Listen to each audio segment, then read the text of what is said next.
आज हामी कम्मरको र ढाडको नदुख्ने सानो एउटा मिनी एक्सर्साइज गरौँ। यसरी पहिला सुतौँ,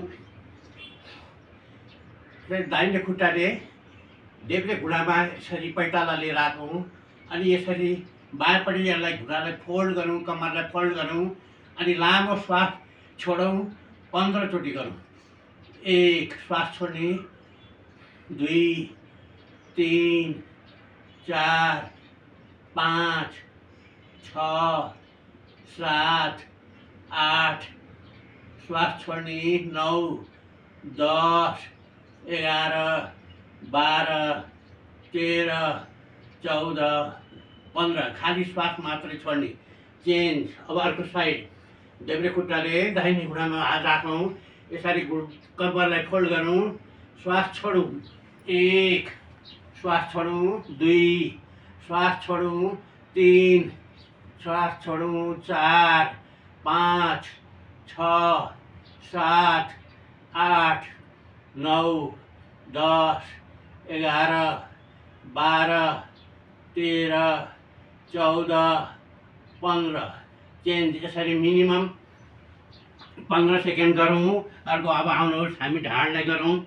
ढाडलाई यसरी एकछिन श्वास तानौँ, सिधा गरौँ, श्वास तानौँ, रोकौँ, 15 सेकेन्ड रोकौँ। 1 2 3 4 5 6 7 8 9 10 11 12 13 14 15। चेन्ज। अब दुईटै हातलाई छातीलाई उठाउँ, श्वास तान्दै उठाउँ अनि रोकौँ। 1 2 3 4 5 6 7 8 9 10 11 12 13 14 15। चेन्ज। अर्को दुईटै हात अगाडि हातलाई उठाउँ, श्वास तानौँ, रोकौँ।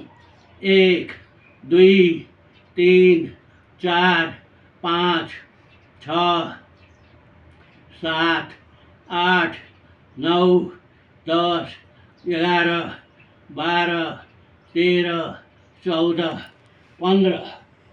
चेन्ज। अब दुईटै हात पछाडि ढाडमा लैजाउँ, छातीलाई उठाउँ, अगाडि हेरौँ, श्वास तानौँ, रोकौँ। 1 2 3 4 5 6 7 8 9 10 11 12 13 14 15। चेन्ज। यसरी सिधा हौँ, यसरी